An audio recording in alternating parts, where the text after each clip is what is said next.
ನನ್ನದೊಂದು ಸಣ್ಣ ಹೊಸ ಪ್ರಯತ್ನ. ಮುಂದೆ ನೋಡಿ ವಿಡಿಯೋವನ್ನು.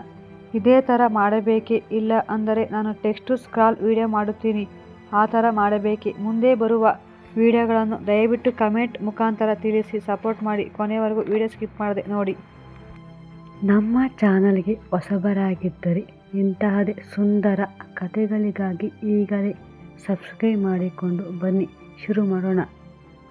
ಪ್ರೀತಿಗಾಗಿ ರಾತ್ರೋರಾತ್ರಿ ಪ್ರೇಯಸಿಯ ಊರಿಗೆ ಬಂದ ಪ್ರೇಮಿ. ನಿನ್ನ ನೆನಪಲ್ಲೇ ನಾನು ಭಾಗ 2. ಆದರೆ ಎದುರಾಗಿದ್ದು ಕಾವ್ಯಾಳ ತಂದೆ ಪ್ರೀತಿಯ ಮಾತಲ್ಲ, ಅವರ ತಂದೆ ಆಕ್ರೋಶದ ಸಿಟ್ಟು. ನಿಮ್ಮ ಪ್ರೀತಿಗೆ ನನ್ನದೇನು ಅಭ್ಯಂತರ ಇಲ್ಲ, ಆದರೆ ನನ್ನದೊಂದು ಕಠಿಣವಾದ ಷರತ್ತು ಇದೆ ಎಂದು ಕಾವ್ಯಾಳ ತಂದೆ ರಾಹುಲ್ಗೆ ಹೇಳಿದನು. ಇಲ್ಲಿವರೆಗೂ ನೋಡಿದಲ್ಲ, ಮುಂದೆ ನೋಡಿ, ಸೂಪರ್ ಆಗಿದೆ. ಈಗ ಕತೆ ಶುರುವಾಗುತ್ತೆ, ಬನ್ನಿ ಕೇಳೋಣ. ರಾಹುಲ್: ಕಾವ್ಯ, ಗುಡ್ ಮಾರ್ನಿಂಗ್. ನಾನು ನಿಮ್ಮ ಮನೆ ಗೇಟ್ ಹತ್ರನೇ ಇದ್ದೀನಿ.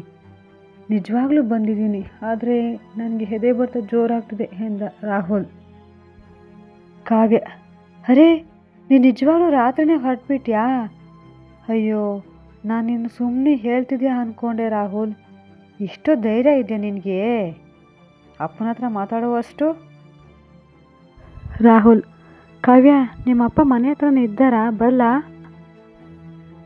ಕಾವ್ಯ ಸುತ್ತಲೂ ನೋಡ್ತಾ: ಹಾಂ, ಇದ್ದಾರೆ. ಅಪ್ಪ ಹಾಲ್ನಲ್ಲಿ ಪೇಪರ್ ಓದ್ತಾ ಇದ್ದಾರೆ, ಅಮ್ಮ ಅಡುಗೆ ಮನೆಯಲ್ಲಿ ಇದ್ದಾರೆ.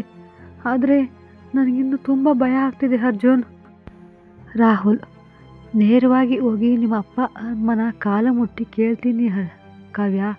ಅಂಕಲ್, ನಾನು ನಿಮ್ಮ ಮಗಳನ್ನ ಪ್ರಾಣಕ್ಕಿಂತ ಹೆಚ್ಚಾಗಿ ಪ್ರೀತಿಸ್ತಾ ಇದ್ದೀನಿ. ಅವಳನ್ನು ಕಣ್ಣಲ್ಲಿ ಕಣ್ಣಿಟ್ಟು ನೋಡ್ಕೊಳ್ತೀನಿ. ಪ್ಲೀಸ್, ನನಗೆ ಮದುವೆ ಮಾಡಿ ಕೊಡ್ತೀರಾ ಅಂತ ಕೇಳ್ತೀನಿ ಕಾವ್ಯ. ನೀನು ಧೈರ್ಯವಾಗಿರು, ನಾನು ಬರ್ತಿದ್ದೇನೆ.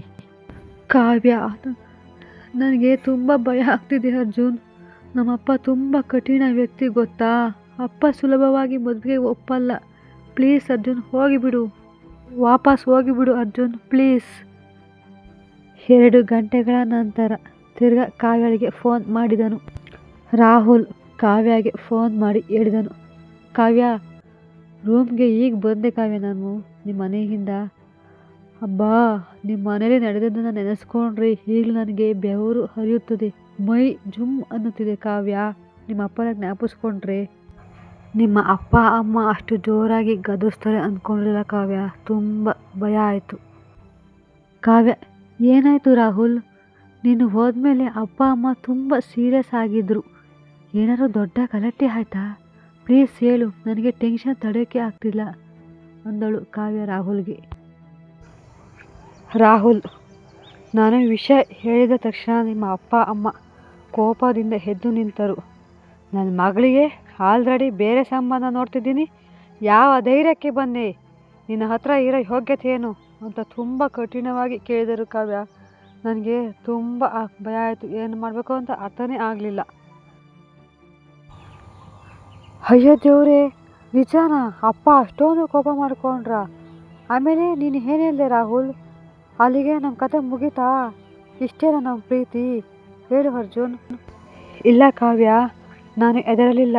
ನಿಮ್ಮ ಅಪ್ಪನ ಕಣ್ಣು ನೋಡಿ ಹೇಳಿದೆ. ಅಂಕಲ್, ಸದ್ಯಕ್ಕೆ ನನ್ನ ಹತ್ರ ದೊಡ್ಡ ಬಂಗಾರ ಇಲ್ಲದಿರಬಹುದು, ಆದರೆ ನಿಮ್ಮ ಮಗಳನ್ನ ರಾಜಕುಮಾರಿ ಥರ ನೋಡ್ಕೊಳೋ ಶಕ್ತಿ ಇದೆ ನನಗೆ. ಆದರೆ ನನ್ನ ಪ್ರೀತಿ ಸುಳ್ಳಲ್ಲ ಅಂದೆ. ರಾಹುಲ್: ಅಷ್ಟರಲ್ಲಿ ನಿಮ್ಮಮ್ಮ ಬಂದು ಸಮಾಧಾನ ಮಾಡಿದರು ಕಾವ್ಯ. ರಾಹುಲ್: ನಿಮ್ಮ ಅಪ್ಪ ಕೊನೆಗೆ ಸ್ವಲ್ಪ ಶಾಂತವಾಗಿ ಒಂದು ಮಾತು ಹೇಳಿದರು.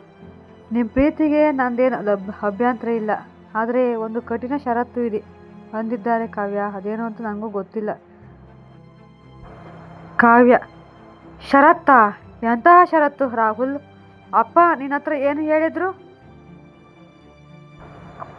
ರಾಹುಲ್: ಅದನ್ನು ಅವರು ನಿನಗೆ ನೇರವಾಗಿ ಹೇಳ್ತೀನಿ ಅಂದಿದ್ದಾರೆ ಕಾವ್ಯ. ಮನಸ್ಸಲ್ಲಿ ಅದೇನಿದೆಯೋ ಗೊತ್ತಿಲ್ಲ, ಅದು ಆ ಷರತ್ತು ನಮ್ಮಿಬ್ಬರನ್ನ ದೂರ ಮಾಡುವ ಆಗಿದೆ. ನೀನು ನಿಮ್ಮ ಅಪ್ಪನ ಹತ್ತಿರ ಮಾತಾಡಿ ಮೆಸೇಜ್ ಮಾಡು. ನಿನ್ನ ಮೆಸೇಜ್ಗೋಸ್ಕರ ನಾನು ಕಾದಿರ್ತೀನಿ. ಪ್ಲೀಸ್ ಬೇಗ ಮಾಡು. ಪ್ರೇಮಿಗಳಿಬ್ಬರನ್ನು ಬೇರ್ಪಡಿಸಲು ಕಾವ್ಯಾಳ ಅಪ್ಪ ಹೂಡಿದ ಆ ತಂತ್ರವೇನು? ಕಾವ್ಯ ಆ ಷರತ್ತಿಗೆ ಒಪ್ಪುತ್ತಾಳ? ಭಾಗ 3ರಲ್ಲಿ ನೋಡಿ.